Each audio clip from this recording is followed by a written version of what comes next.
গল্প নিষিদ্ধ চাহনা। পর্ব 14। লেখিকা সারা চৌধুরী। সময় ঘড়ির কাঁটার সাথে পাল্লা দিয়ে চলে যাচ্ছে, আজ ঈশানরা চলে যাবে। ফাইজের রাগ প্রচুর ঈশানের উপর, যেহেতু কোনোভাবেই ঈশান পিহুকে তার কাছে এনে দিতে পারিনি। যদিও বলেছিল যাওয়ার আগের দিন দিবে, তবুও দেয়নি। ঈশান ও ভিতরে ভিতরে রাগে পড়ছে, তবে প্রকাশ করতে পারছে না। একমাত্র ফারজু যে কিনা হেসে হেসে বেড়াচ্ছে। আতিয়া বেগমকে এই 7 দিনে আপন করে নিয়েছে বেশ।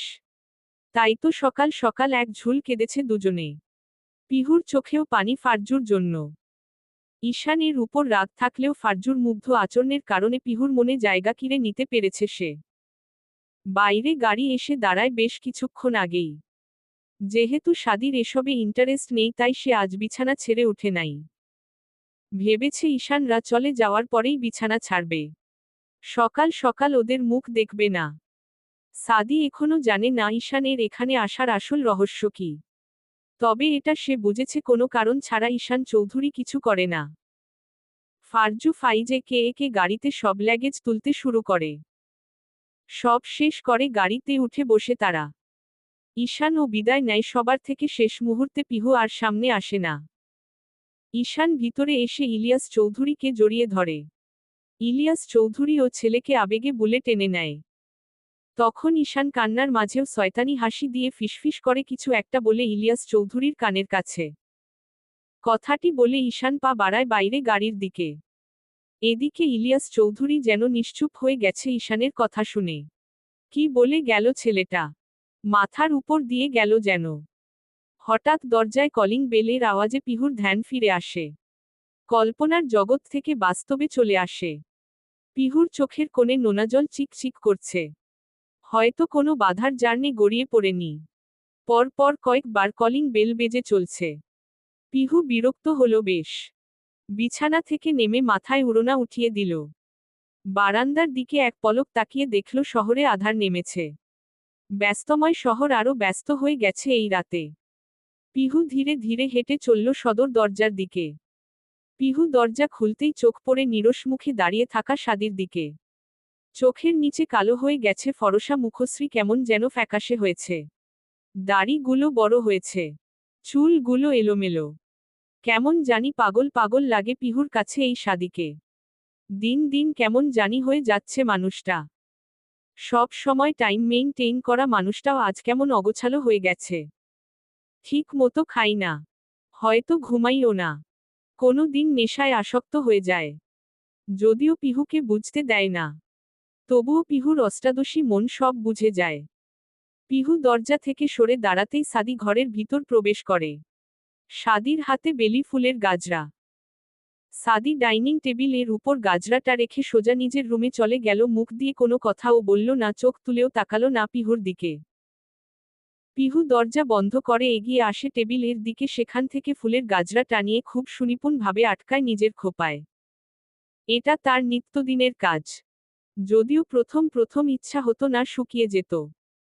তবে পছন্দের ফুল চোখের সামনে নষ্ট হয়ে যেতে দেখতে কি আদেও কোনো মেয়ের ভালো লাগত?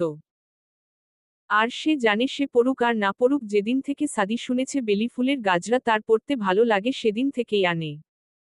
তবে এখনকার সাদিকে পিহুর একটুও পছন্দ না। আগের সাদিটাই তার কাছে ভালো ছিল। অন্তত রোজ ঝগড়া হতো। সাদি নিজের রুমে গিয়ে বিছানায় ঠাস করে বসে পড়ে। চোখগুলো লাল তার। আজও ড্রিঙ্ক করেছে সে। বুকের ভিতরটা জলে পুড়ে যাচ্ছে তার। এ ব্যথা কাউকে বলে বুঝাতে পারবে না সে। সেই সুন্দর জীবনটাকে সাদির আজ খুব মনে পড়ছে।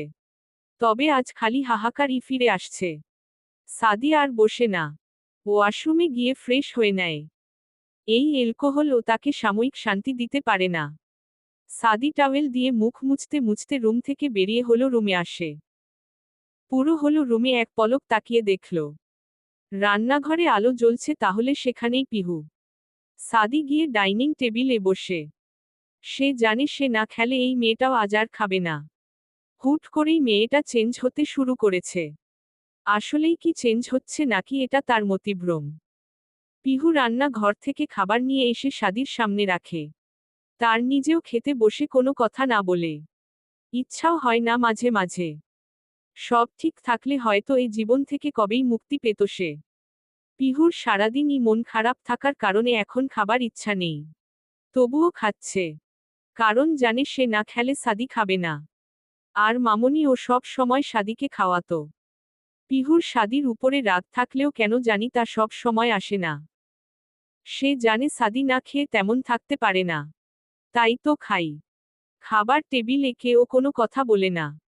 মনে হচ্ছে দুটো কাঠের পুতুল, যে যার মতো খাওয়া শেষ করে। সাদি প্লেটে হাত ধুতে ধুতে পিহুর উদ্দেশ্য বলে ওঠে। পিহু। পিহু একটু চমকায়। পুরো 20 ঘন্টারও বেশি সময় পর তার নামটা পরিচিত একটা কণ্ঠে শুনল সে। সাথে সাথে পিহু বলে ওঠে, জ জি। কাল কলেজে অ্যাডমিট দিবে। জেরিন আসবে সকালে, ওর সাথে চলে যাস। কিন্তু টাকা আমার মানিব্যাগে আছে, কত লাগবে জানি না, নিয়ে যাস, বেড সাইড টেবিলের উপর থাকবে। আ আপনি কোথায় যাবেন? পিহুর কথায় সাদি একটু থামে। মাথার উত্তাল রক্তের শিরাগুলো দপদপ করছে। সাদি পিহুর মুখের দিকে তাকিয়ে শান্ত কণ্ঠে বলে, কাল শনিবার আমার হসপিটালে, কাল ডিউটি নেই, একটু ঘুমাবো। ডাকার প্রয়োজন নেই। বাইরে থেকে লক করে যাস। পিহুকে আর কিছু বলতে না দিয়ে সাদি উঠে নিজের রুমের দিকে পা বাড়ায়। সাদি জানে না তাদের এই সম্পর্কের নাম কি। নামে মাত্র স্বামী স্ত্রী। কবে স্বাভাবিক হবে তাদের এই সম্পর্ক? আদেও কি ঠিক হবে? সাদি আর কিছু ভাবে না। তবে পিহুর উপরে সে কোনো জোর খাটাবে না। যাক না বৈঠা বিহীন নৌকা প্রবল স্রোতে ভেসে। কত দূরই বা যাবে? সাদি না হয় নদীর পার হয়ে আটকে নেবে কোনো এককালে।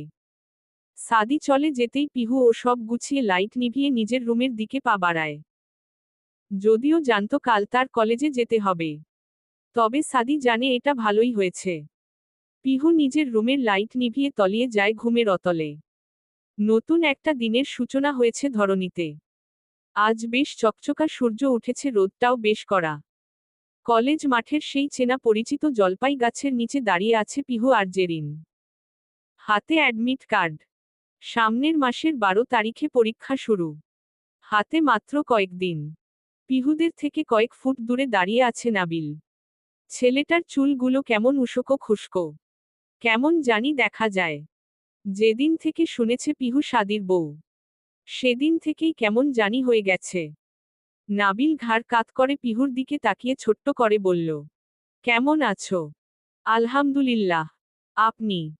মনকে মৃত্যুদণ্ড দিয়ে দেহের খোঁজ নিচ্ছ যে কেমন আছি।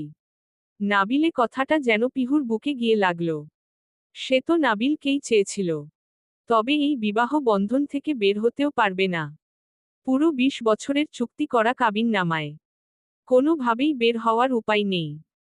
আর বের হওয়ার শেষ উপায় হলো সাদিকে আবার বিয়ে করা, মানে আবার একই বন্ধনে জড়িয়ে পড়া। পিহুকে বোকা বানিয়ে সাদির এই বিয়ের মতো কাজের জন্য সাদির উপর পিহুর খুব রাগ। যদিও সাদি তার কথা রেখেছে, সেদিনের পর আর তাকে মারেনি। তবে পিহু যেদিন জেনেছে সাদির সাথে তার বিয়ে হয়েছে, সেদিন থেকেই কেমন জানি সাদিকে বেশি ঘৃণা করতে শুরু করেছে ভিতরে ভিতরে। মনটাও কেমন জানি।